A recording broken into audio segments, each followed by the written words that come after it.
Inna ad-dina indallahil Islam.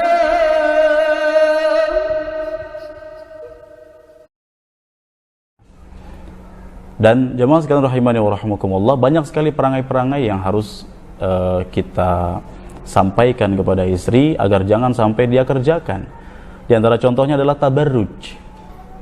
Seorang istri ingin tabarruj, yaitu berhias secara berlebihan.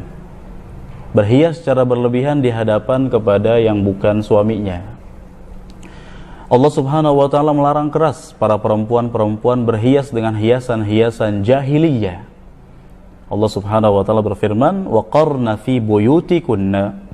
Berdiam dirilah kalian di rumah kalian. Allah perintahkan para perempuan-perempuan jangan banyak keluar. Diam di rumah itu lebih baik.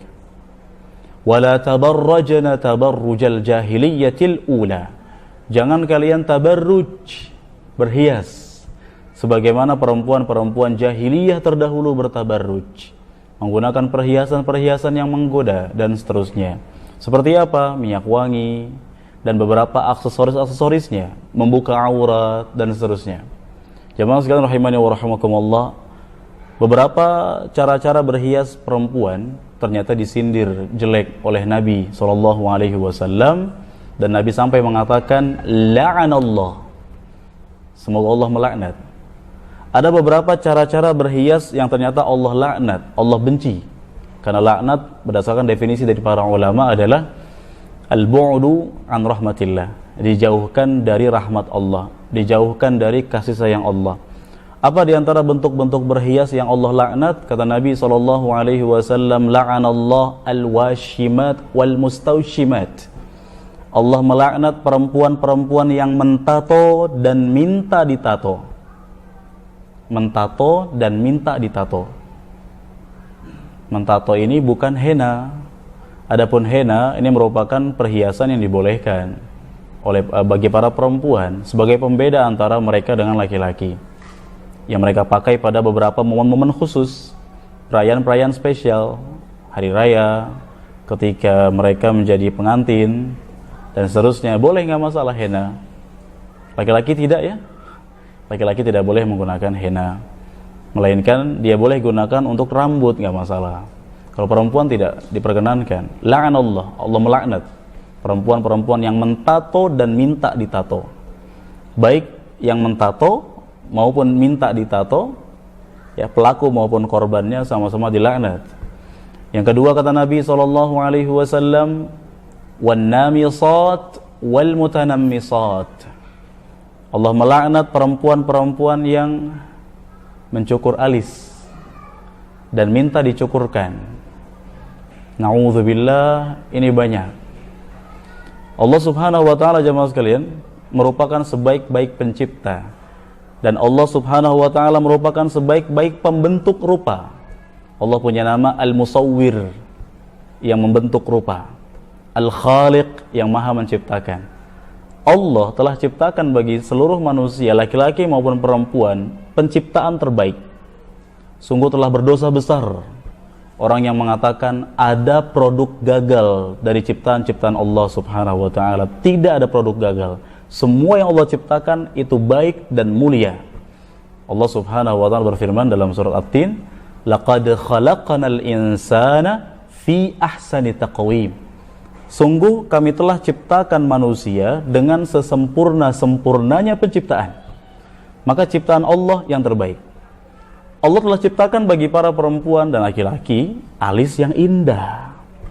Namun kenapa para perempuan mencukurnya? Mereka mengganti dengan pulpen bikinan mereka, dan mereka menyangka itu lebih baik. Alhamdulillah, Allah berikan kepada istri-istri kita hidayah sehingga tidak terjerumus ke dalam perkara tersebut. Nah, nasihat ini sampaikan kepada orang yang belum memahaminya, bahwa mencukur alis atau minta dicukurkan, pelaku maupun korban sama-sama terlaknat. Jika telah terjadi, ada kesempatan untuk bertaubat kepada Allah Subhanahu wa taala. Bertaubatlah. Yang ketiga, kata Nabi SAW, wal wasilat wal mustawsilat. Allah melaknat perempuan-perempuan yang menyambung rambut dan minta disambungkan. menyambung rambut dan minta disambungkan. Jamaah sekalian rahimani wa rahimakumullah, orang yang atau perempuan-perempuan yang menyambung rambut atau minta disambungkan, terlebih khusus bagi orang yang telah menyambung rambutnya lalu dia perlihatkan di halayak ramai, di sosial media maupun dunia nyata, lalu kepada para laki-laki yang bukan suaminya, maka perempuan tersebut telah memikul dosa-dosa besar sekali. Dosa membuka aurat, dosa jariyah, yang laki-laki akhirnya tergoda, na'udzubillah, memuji kecantikannya. Ditambah dia juga menanggung dosa menyambung rambut dengan alasan apapun. Ada sebagian orang atau sebagian perempuan yang karena sudah terbiasa membuka tidak memakai jilbab, sehingga ketika dia ingin menghadiri sebuah perayaan spesial, dia malu karena rambutnya masih pendek. Lalu dia pergi ke suatu tempat, dia menyambung rambutnya agar terlihat cantik dan seterusnya. Ketahuilah ini merupakan cara berhias yang terlaknat. Yang keempat, kata Nabi SAW, Allah melaknat wal mutafallijati lil husni al mughayyirati khalqallah. Allah melaknat perempuan-perempuan yang mengikir gigi agar terlihat cantik, dan mereka merubah ciptaan-ciptaan Allah Subhanahu wa taala. Sebagian orang Allah ciptakan memang giginya agak maju, dia malu dengan itu. Telah saya sampaikan jemaah sekalian, penciptaan Allah lah yang terbaik. Namun kenapa sebagian manusia mereka begitu benci dengan ciptaan Allah, iri dengan ciptaan-ciptaan yang lainnya yang mungkin terlihat lebih indah. Allah ciptakan dia giginya agak maju, dia malu, diluruskan agar terlihat cantik, dihias. Jemaah sekalian, ini merupakan cara berhias yang dilaknat oleh Allah Subhanahu wa taala. Al-mughayyirati khalqallah, merubah ciptaan Allah. Merubah ciptaan Allah merupakan di antara bentuk dosa-dosa besar. Allah ciptakan orang Indonesia ya seperti itulah, tampangnya, fisiknya. Ada orang-orang yang tidak sabar, dia ingin memiliki hidung yang mancung seperti orang-orang Eropa. Akhirnya operasi plastik, pasang hidung palsu. Dia ingin memiliki intinya dia ubah semuanya. Ada perempuan yang tidak rela, tambah usia makin keriput wajahnya, tidak rela, akhirnya dia tanam apalah yang kita nggak tahu namanya, menyebabkan akhirnya dia selalu terlihat awet muda. Apalagi na'udzubillah, ada perempuan-perempuan yang berani datang ke dukun untuk memasang sesuatu yang akhirnya menyebabkan dia selalu terlihat cantik maksimal. Nah, jamaah sekalian rahimani wa rahimakumullah, ini semua merupakan bentuk cara berhias yang dilaknat oleh Allah Subhanahu wa taala. Berbeda kalau sekiranya, kata para ulama, dibolehkan kalau sekiranya kita itu bukan merubah ciptaan Allah, tapi mengadakan sesuatu yang asalnya pernah ada namun hilang. Contoh, orang-orang yang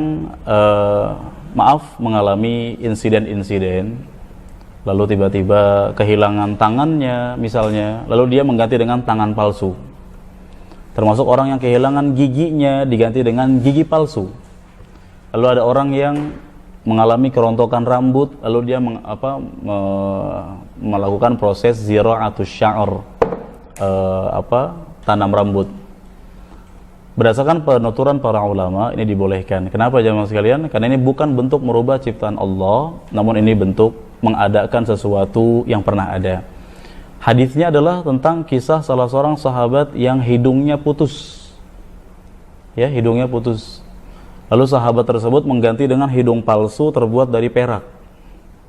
Karena tidak cocok, membuat akhirnya makin membusuk lukanya. Lalu sahabat tersebut dibolehkan oleh Nabi SAW untuk mengganti hidung palsu terbuat dari emas. Ini menunjukkan bolehnya memasang beberapa organ-organ palsu untuk mengembalikan sesuatu yang pernah ada, dan untuk agar tidak tercipta pemandangan-pemandangan yang membuat orang enggan untuk melihatnya. Nah, kembali kepada pembahasan perempuan-perempuan yang mereka berhias dengan hiasan-hiasan tadi, seorang suami wajib menasihati dengan cara apapun, dia wajib melarangnya. Karena jamaah sekalian rahimani wa rahimakumullah, istri-istri kita merupakan orang-orang yang ada di bawah tanggungan kita, yang kita akan dimintakan pertanggungjawaban pada hari kiamat tentang mereka. Apa kata Nabi SAW? Kullukum ra'in, kalian semua adalah pemimpin, wa kullukum mas'ulun an ra'iyatih, dan kalian semua akan dimintakan pertanggungjawaban di hadapan Allah tentang kepemimpinannya. Sudahkah kita mengajarkan kepada mereka perkara-perkara yang baik? Sudahkah kita menasihati mereka? Sudahkah kita melarang mereka dari perbuatan maksiat? Atau jangan-jangan suami dan istri sama-sama diam, tidak mau saling amar ma'ruf nahi mungkar? Orang-orang Yahudi, mereka itu dilaknat oleh Allah. Di antara sebabnya, kanu la yatanahawna an munkarin fa'aluh, mereka tidak saling melarang dari perbuatan-perbuatan mungkar yang mereka kerjakan. Maka jamaah sekalian, bismillah, mohon pertolongan kepada Allah untuk selalu istiqamah dalam amar ma'ruf nahi mungkar kepada istri-istri kita, dalam rangka menjadi pribadi-pribadi atau suami-suami yang saleh.